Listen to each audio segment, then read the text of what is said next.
Hello and welcome to the Cryptocurrency News channel. Cardano's Charles Hodgkinson, the face of the franchise, says the DeFi bubble is about to pop. And he doesn't say that's necessarily bad, and he does not think that the DeFi is just going to go away. He still thinks it has big ramifications in the future. But I kind of agree with him that the DeFi bubble is about to pop, but I'm going to actually go over what I actually think about it. So he does expect big things to change in the DeFi marketplace. And Gary Gensler, the mighty SEC head, also says big changes are coming. One, Charles says no one really knows the true value of DeFi. That is true. A lot of those DeFi projects are actually just scams, and we don't really know how many people actually use DeFi to fund themselves to get things they need. I think most people just invest in DeFi either for yield farming or to make money as an investment. The other thing is Gary Gensler knows that he can change things, and he's circling like a shark when he sees blood, when he smells blood, because he knows that most of DeFi is not actually decentralized. So there are central points of attack, whether someone has the God keys or someone has most of the coins, or whether someone controls most of the nodes. There are avenues of attack. So one of the big changes after the bubble bursts is that DeFi in the next iteration will actually have to be decentralized. There won't be these things like God keys or someone can just go in and change the entire system, because I'm pretty sure that non-decentralized DeFis will be targeted by the mighty SEC, and they will actually be shut down as either securities or over some other fraud allegations.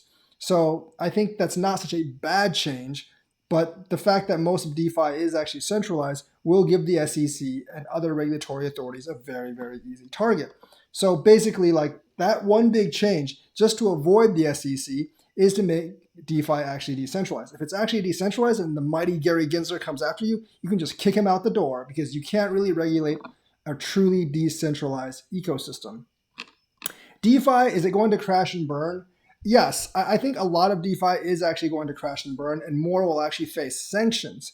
And they're actually afraid because they know that there is a way to sanction them, and there is actually a way to prosecute them. I think on their face, as to the public, they'll say they can't do anything to us because they're decentralized. But the SEC head and the other regulatory bodies know that's not true, because most of them are not actually decentralized.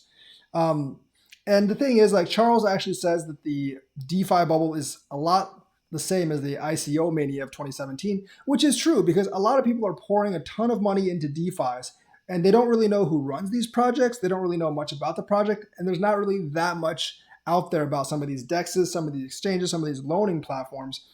And I think a time of reckoning will come. There have been a ton of rug pulls, a ton of exploits or hacks, many of which I think are actually inside jobs. But Charles is actually right that just because it's a bubble doesn't mean necessarily it's a bad situation. Obviously, some of them are, but the rest of them that are actually legitimate will have to evolve and become toughened against SEC salvos. So next time when they are truly decentralized and the SEC comes after them, there's actually nothing to go after.